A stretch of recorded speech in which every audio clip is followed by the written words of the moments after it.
Hello guys, আসসালামু আলাইকুম। আশা করি আপনারা সবাই ভালো আছেন। আজ আপনাদের দেখাবো যে সৌদি আরবে একটা বাসায় অনুষ্ঠান হলে কীরকম আর কি আয়োজন করা হয়, সব ধরনের সিস্টেম আপনাদের দেখাবো আজকে। তো এই জন্যে আর কি দেখেন সৌদিতে একটা অনুষ্ঠান হলে কত কিছু সাজানো হয় আর কি। তো দেখেন এই যে আমি আপনাদের সব থেকে শুরু করে সব কিছুই দেখাইতে আসছি, প্রত্যেকটা রুমে দেখাইতে আসছি আপনাদের। এই যে দেখেন এটা হচ্ছে আপনার ওয়াশরুম আর কি। ওয়াশরুমের সিস্টেমটা দেখেন কীরকম। তো তারপর যাচ্ছি এই যে এখানে আর কি দেখেন বাচ্চাদের রাখার জন্য রাখা হয় আর কি বাচ্চা। এই যে সৌদিতে আর কি মানে অন্য অনুষ্ঠান হলে বাচ্চাদের রুম আলাদা রাখা হয়, ছোটো বাচ্চা থাকলে সেখানে ওইখানে আর কি বাচ্চারা থাকে। তো এটা হচ্ছে আপনার মনে করেন যে তার সামনে দেখাইতেছি দেখেন, এটা হচ্ছে ড্রয়িং রুম আর কি, না সরি কিচেন রুম।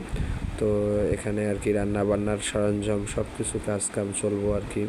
আর এখানে বাচ্চাদের রাখার জন্য আর কি মানে ছোটো সৌদিতে আর কি বাচ্চাদের কোলে নিয়ে ওরা বের হয় না কোনো অনুষ্ঠানে হলে, তো ওই বাচ্চাদের এইখানে রাখে আর কি। এই দেখেন বাইরে প্রচণ্ড পরিমাণ রোদ, মরুভূমির দেশ, দেখছেন বাইরের কি অবস্থা, রোদের কি অবস্থা, মানে কি বলবো আর কি ভাই, মানে মাথা নষ্ট করা রোদ। এই দেখেন আপনাদের সব কিছু আমি দেখাইতেছি, এই যে পাহাড়গুলোও দেখাইতেছি। তো এত পরিমাণ রোদ মানে বলার বাইরে। আর একটা দিক ভালো যে আমাদের বাংলাদেশে তো আর সব বাসায় এসি থাকে না, কিন্তু সৌদিতে কিন্তু প্রত্যেকটা বাসায় আর কি এসি আছে আর কি। তো এসি ছাড়া কিন্তু মানে সৌদিতে বসবাস করা অসম্ভব ব্যাপার। তো এই জন্যে সৌদিতে আর কি প্রত্যেকটা বাসায় এসি থাকে আর কি।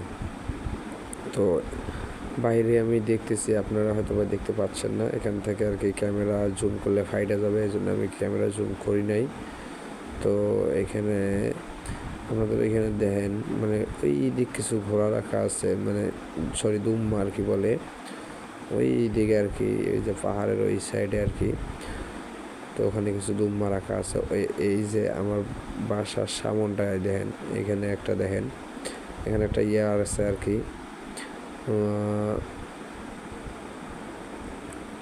আপনারা সবাই দেখতেছেন যে রোদের যে পরিমাণ তাপ, এই তাপে মানে জীবনযাপন করা মুশকিল ব্যাপার। কিন্তু সৌদিতে যদি প্রত্যেক ঘরে ঘরে এসি না থাকতো, আমার মনে হয় না যে সৌদির মানুষ এই গরমে মানে থাকতে পারবে আর কি।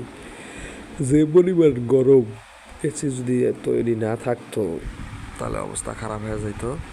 তো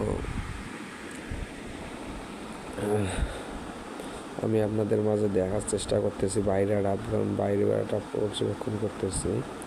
তো বাইরে প্রচণ্ড পরিমাণ রোদ, এই কারণে আর কি আপনাদের আমি বাইরেটা দেখাইতেছি ভালোভাবে, যে দেখেন যে কী পরিমাণ রোদ আর কী পরিমাণ সূর্যের তাপ। তো আশা করি আপনারা সবাই ভালো আছেন, আপনারা সবাই ভালো থাকবেন। আসসালামু আলাইকুম।